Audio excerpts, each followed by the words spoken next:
So what's up, guys? Welcome back to Arkansas. Yeah, Arkansas. If you're not familiar, my name is Smitty and welcome back to my truck and travel channel.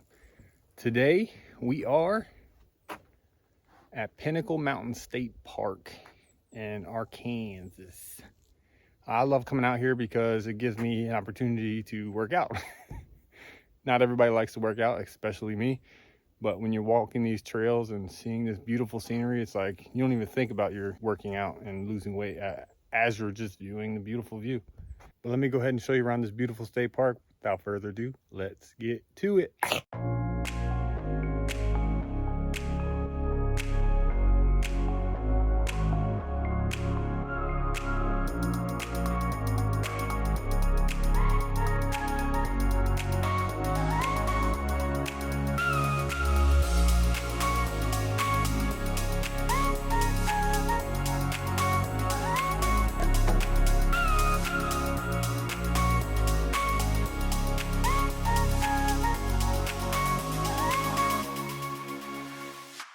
So this is another reason why I love living in my car, because if I was living in an apartment or a house, I'd be 100% different. I probably wouldn't be out here doing this. You know why? Because I love my money. I love to save my money. For example, if I rented a hotel, somebody's gonna ask, oh, where's Smitty? I'm probably in my hotel because I spent that money. I'm gonna get my money's worth. I don't like to waste money. So if I had an apartment or a house, I'd probably be in that house, enjoying that house. That's why living in your car, you get a great sense of adventure. You can go out and do whatever your heart pleases because the world is your oyster.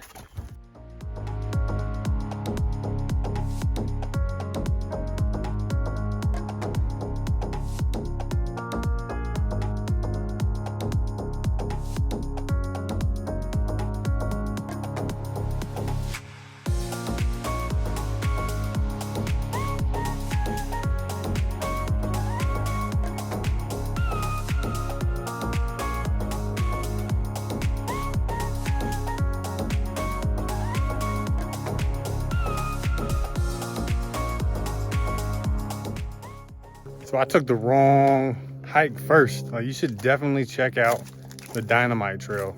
I was just on the Quarry Trail, but definitely check out, look at that view behind me. I didn't get that on the Quarry Trail. So glad I kept walking.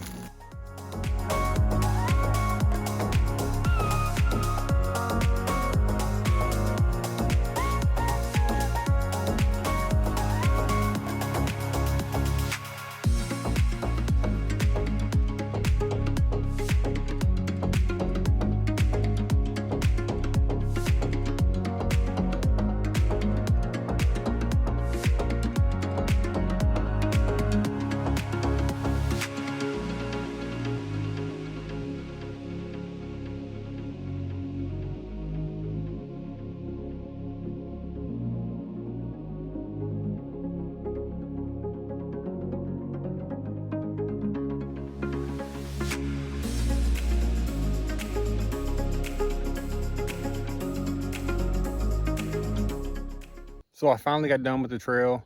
The walking trails were about 6 miles. The biking trails were about 4. So I did all of them. Like if I see a trail, I have to take it. That's why people usually don't go on hikes with me, because I'll stay out there until I hit every single trail. I want to see what's at the end of every single trail. So I walked about 10 miles up and down, up and down, up and down the mountain. In conclusion, this park is really nice. Like really nice. They have easy, intermediate, and hard trails. So if you want an easy trail, it's just nice and flat. It's like packed down dirt, and then the intermediate, it's like has pebbles and rocks to help you walk up and down the mountain. And then the hard trail is you're walking on rocks, you're climbing, you're bending. It's pretty extraneous. So would I recommend this park? Sure, if you're in the area. But if you have to drive hours and hours to come here, I would say it's not really worth it, in my opinion. But the views are nice, the trails are nice. Can't really beat it. There's only one bathroom though. Now I'm about to go to a very old city that's 3 hours from here. So I will see you there.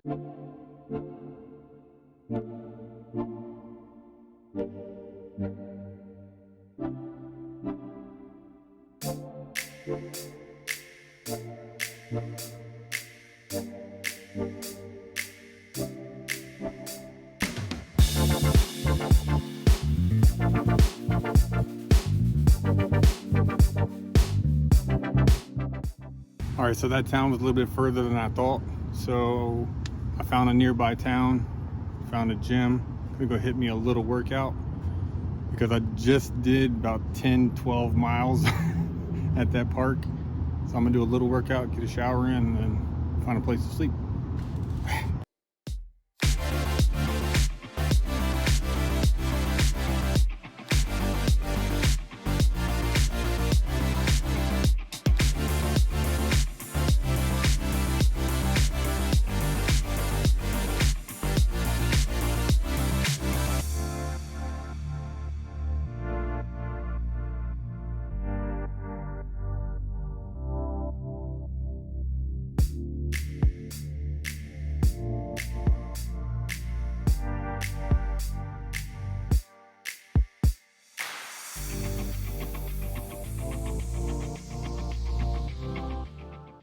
So I finally made it to my destination, and it is the historic town of Eureka Springs. Eureka!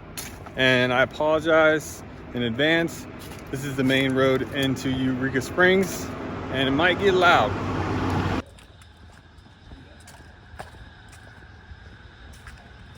That's a pretty awesome bus.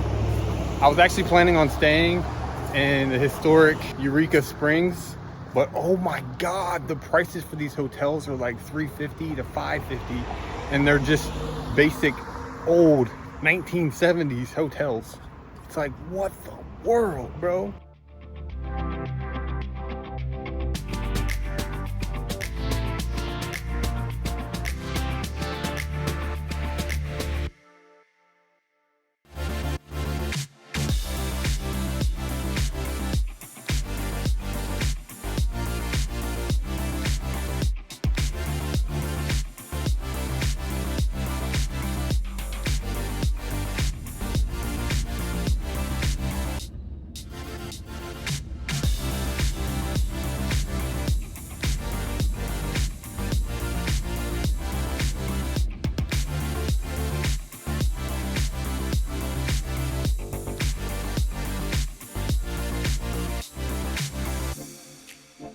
All right, so I finally left Eureka Springs.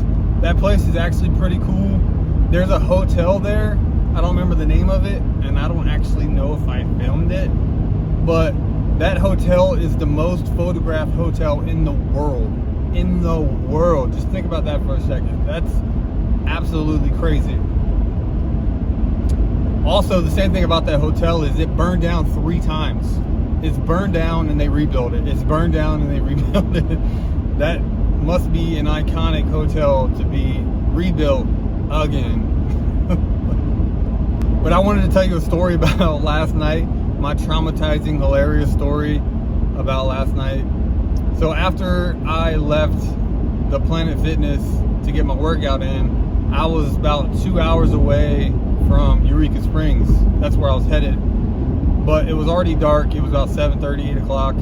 And I really couldn't film anything, so I decided I was going to drive about an hour to Huntsville so I can get a good night's sleep, and then drive the hour, and then I'll be at Eureka Springs the next day. But I did not know what I was getting into. That was the most terrorizing, traumatic event in my life. So if you're not familiar with the route, you got to take I-40 west for about 20 minutes, and then that leads you to AR 23, which I'm assuming means Interstate 23 in Arkansas. So I drive the 20 minutes down I-40, everything was fine, everything was normal, and then my GPS is like, all right, you're gonna turn right onto AR 23. I was like, cool. There was one car in front of me that started going so slow. So I was like, all right, I'm gonna pass this guy. I passed him, and then this is where it all went wrong. Let me just start off by saying I've never seen so many road signs on a road than I did yesterday. There was so many little yellow signs with black lines indicating where the road was. And then your little arrows when you're going around a turn, blah, blah, blah. The first one came up, it said recommended 35 miles an hour. So I was like, okay. I slowed down to 35 miles an hour, and oh my God, I had to slam on the brakes because I was way too fast. Then I look at my rear view and the car behind me that was following me that I passed is now gone. But let me say, there was nowhere for this car to go. There was like this much road between the white line and the grass. There was no side roads. There was no shoulder to turn off on. There was nothing. This car just vanished. So I was like, okay, I'm just gonna keep driving. 2 seconds later is another one that says 25 miles an hour recommended around this curb. I slowed down to 20. I was like, nope, not happening. So I slowed down, and that was also way too fast.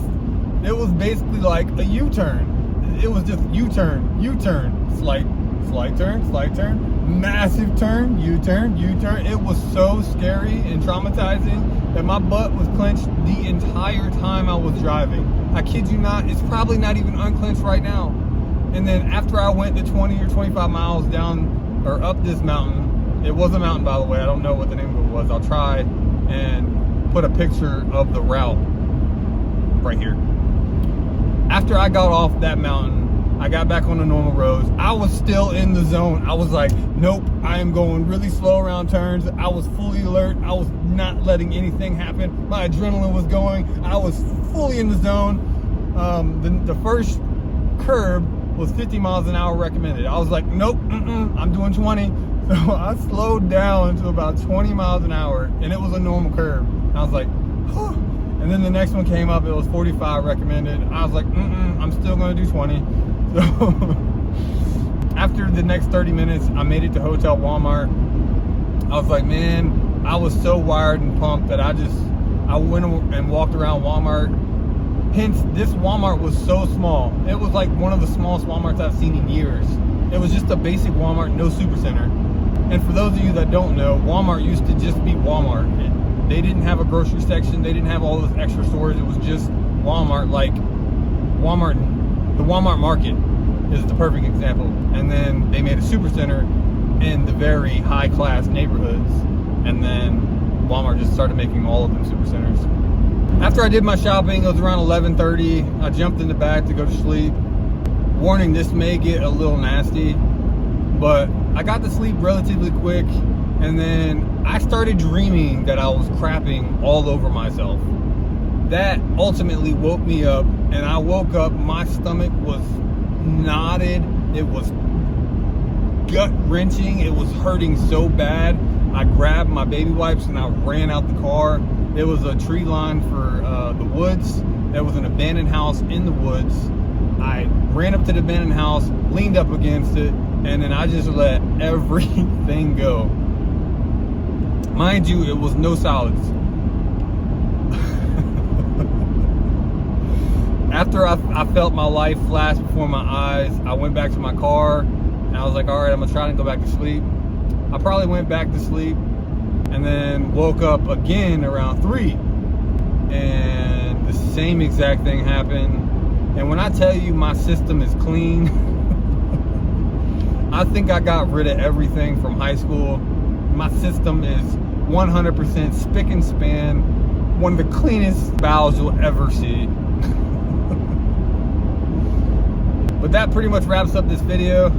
I'm currently on my way to Dallas, Texas, so if you stick around, you'll definitely see me in Dallas, Texas.